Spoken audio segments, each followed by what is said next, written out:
My husband is cheating on me with my best friend. I'm honestly not sure where to start, so I guess I'll just start. My husband and I have been dating since I was 19 and he was 22. We've been married for 6 years now. We have 2 kids and I'm 6 months pregnant with our third.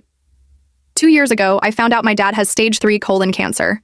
Dad is my only parent, as my mom passed away when I was 12. He's my favorite human, and life without him doesn't seem as colorful.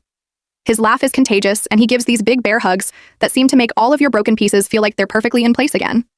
Whenever I've had a hard day, he doesn't poke and prod and just lets me vent and listens. About 5 months ago, we discovered the treatments aren't working for him, and in direct quote of the doctor, he said, "Months, not years."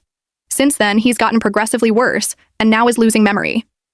He looked at the dog he got for me on my 21st birthday and said, "Wow, that's a nice dog. Where'd you get it?" My husband has been my absolute rock. He has been there for me, holding my hand and helping me through this. He's been so loving and attentive to both my kids and I. Don't get me wrong, I am a mother first always. I don't allow myself to wallow. My kids are still loved, cared for, played with, and I haven't let my load slack around the house. Once my dad got his updated prognosis, my husband encouraged me to quit my job. About a month later, we discovered we were pregnant again, and I still hadn't let go of my job. I kept holding out for some reason. After finding out I was pregnant again, he assured me it was still okay to quit my job, that honestly it would save us a small fortune on daycare costs anyways. So I did. I quit my job. My best friend and I have been friends since diapers. Her family is like my family and vice versa. My mom and her mom grew up together. We've always been solid, and right after my dad's appointment, when we found out he had so little time left, I drove straight to her house and she held me while I cried for hours. If there are soulmates in friend form, she was mine. Thick as thieves is what my mom used to say. This morning, as I was up with my 3-year-old, he's sick, my husband's work, alarm was going off. He has a few he sets, so I turned that one off and gently woke him up. He said he was up late working, so he took the morning off, rolled over and went back to sleep. As I went to turn off the remainder of his alarms, I saw a text from my friend on his lock screen that said, "I'm assuming since there hasn't been an angry pregnant lady on my doorstep, you haven't told her about us yet?" Time froze in that moment. I took his phone and walked away and just read their conversations.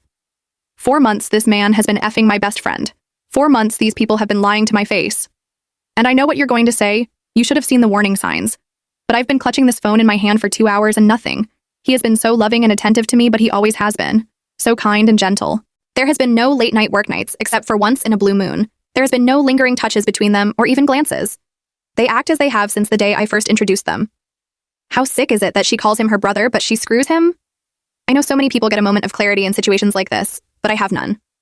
Aside from being sad about my dad, I haven't changed. I'm still a loving wife and mother. I still doted on him and my children. I talk to him about how he is doing and how was his day every freaking day. I haven't allowed the ground to swallow me whole. I know what I have to do now, but I just don't want to. I'm about to lose my family and my support system in one blow. I'll confront him tomorrow. Today,